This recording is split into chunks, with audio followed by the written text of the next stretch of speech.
So you're currently a nurse who works bedside, you're tired of it, but you don't know what to do.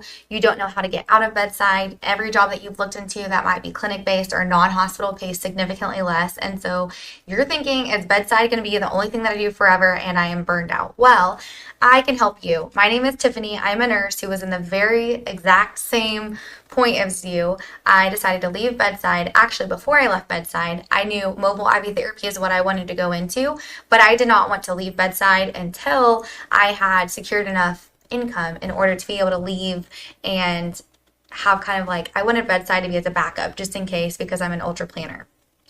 I was able to leave bedside in 6 months. I was able to kind of cut down and do more of a like very part-time kind of ECB role. And then 3 or 4 months later, I quit, and this is what I do full time. And I also teach nurses how to do this. I help RNs who are, over the bedside grind be able to transition to the flexibility of mobile IV therapy. And I teach this it's a very easy framework. I know when I first started, it was very much like, okay, this is very overwhelming. I don't know business. I don't know what to do. By the end of this video, you're going to know my complete IV launch framework, which is the exact system that I use to start my own business, and I teach other nurses how to do as well, so they have started their own businesses as well. So this is my complete IV launch framework. And so to start off, it's kind of divided up into 2 phases. It's divided into a planning phase and a doing phase. It is very, very, very important to do the planning phase first. Otherwise, you're going to get in over your head. You're going to be spending money places that you should not be spending money yet because you have not planned things. And this can cost you a lot of money and time, because if you jump ahead a step when you shouldn't have, you're going to have to go back and kind of like undo that step and maybe do it the correct way, which is going to be a lot more money for you. So the first is going to be phase 1 is the planning phase, and this is kind of laying the foundation of your business. So first, you're going to start by defining your services. What are you going to offer? Are you going to do just IV and vitamin infusions? Are you also going to add injections? Are you going to offer NAD? Are you not going to offer NAD? There's not a one size fit all. It's really what you're passionate about and what is important in your area. Secondly, you're going to be creating a business plan. And this is really identifying your long-term goals, your short-term goals, your audience that you're going to be, the type of people you're going to be giving your infusions to, kind of like your ideal clients, and then also pricing. And there's a lot of factors that determine pricing, such as where you live. A big thing of it is where you live, how popular it is in your area. For example, and I'm in Oklahoma. Infusions are not overly popular right now. They're more about like, okay, I'm getting sick.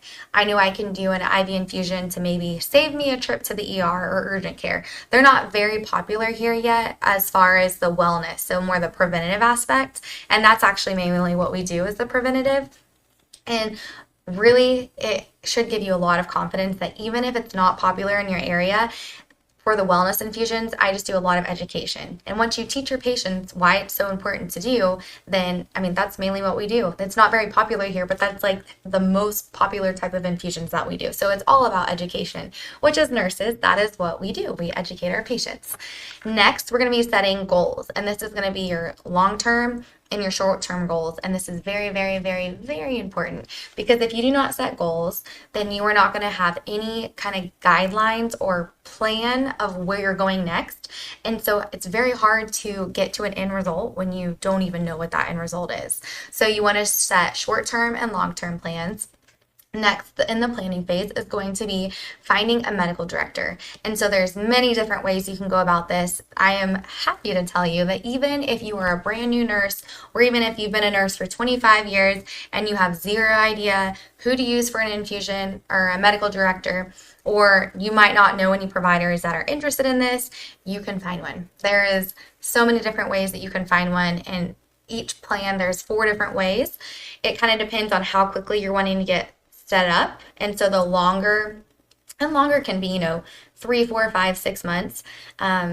You can find one, and the pay will be kind of different. There's so many different ways you will be able to find one, and I teach you how to do this.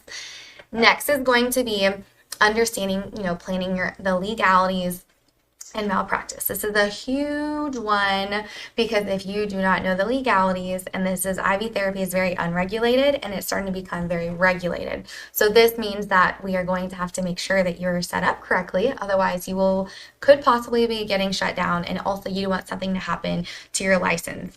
At the end of this video, if you want to comment the word or comment the number 1, I will send you our complete IV launch framework for free so you can have this to start your own business as well. After this, we're going to go into immediate use compounding, and this is really the mixing of your infusions. A lot of times people are like, what is immediate use compounding? Well, that is when you as the nurse are mixing the infusions, and this actually is depending on what state you're in. Some states let nurses have more leeway than others, and so there is some kind of hoops you might have to jump through depending on what state you're in, but there's definitely a way around it. It's different per what state you're in. And I go over these as well. Next is going to be funding your business. You must have a plan of how you're going to fund your business before you actually start doing things. Otherwise, you are going to get in a pickle and it's going to be very stressful for you. There is many different ways that you can fund your business, but it's most important just have a plan for it. If you don't have a plan, that's going to be very hard. And it's going to add a lot of stress. Next is going to be the building phase. So we have planned all of our stuff. It might not be set in stone things, but you at least have an idea or a plan for it. So now that we've done that, you can go ahead and go into the we're going to start doing things phase. And this is like the do it phase. This is going to be setting up your business banking, so where your transactions are actually going to go to, how are you going to get paid, what type of business banking account do you want to set up, what is the best way to set it up, that way you are saving money and not losing a lot of money to transaction fees. And we're also going to be in this step registering our business. So this is what's going to make you an official business for your state where nobody else can take your name. You are like an official business. This is a very exciting step. And then you're also going to be registering your EIN number, which is essentially just it's going to be your business kind of social security number. It's just your tax ID number tied to your business. After this, we're going to touch on osmolarity. You might be rolling your eyes and be like, why the heck do I need to know this?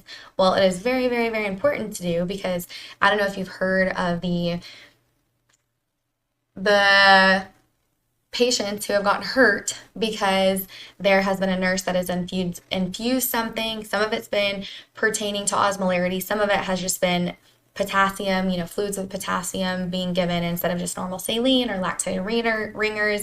And there's been adverse patient reaction. So osmolarity is actually a very important thing to know. And it's actually very easy. I feel like it sounds more daunting, but once you kind of go through it and get the hang of it, then very easy.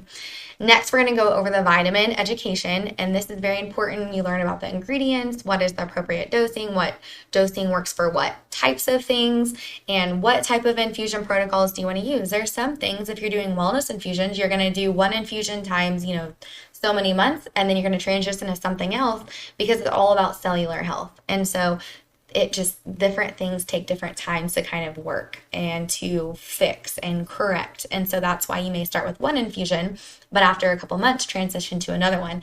And that is something that many infusion places do not do. And I think they don't understand because they just know the infusion that they're giving and how it works because it's been what they've been told. You're like, oh, I'm going to offer a Myers because it helps with this, this, this, and this. Well, when you understand what you're giving and how it works at the cellular level, it really can be used for so much more than that. And it's really related to cellular health. And so there's kind of essentially a detox process that we go through, and then there's a repair process that we go through. And by doing this, it's really for the wellness aspect, the people, your patients who do these monthly, I am telling you, after at least like 3 months, sometimes it's, 1 to 2 months, but for sure the 3 months, and having the right type of patient, you can place such an impact in their lives to where they feel better day in and day out. They have more energy, and this is all related to oxidative stress. So we want to really educate and do your research on that. And then after that, you want to look into how do you market, because marketing is a big thing. If you don't understand how to market, you may have the best infusions in the world, but nobody to know about it. So you want to start going over marketing. How are you going to market? Are you going to do social media? Are you going to do website? Are you going to optimize SEOs? Are you going to run Facebook ads? Are you going to run Google ads? There's so many different ways. And the good thing is, if you're not good at social media, that is okay. There are so many ways that you can grow into the business without even using social media. I personally think social media is a good outlet because it's a very easy way to get in front of a ton of eyes for free if you choose to, but you do not have to be good at this. There are several different ways. And also, how do you know what to chart? Next, you want to go over what you need to chart. How do you know what to chart? How do you know what research to chart? Like do you need to get in your intake forms? Charting is a big aspect too, because obviously charting covers your butt as well as they teach you in nursing school. And so you want to make sure you're charting all the things, because I will tell you there is a lot of infusion companies who are charting the bare minimum and they just think, well, it's just vitamin infusions. It's just this.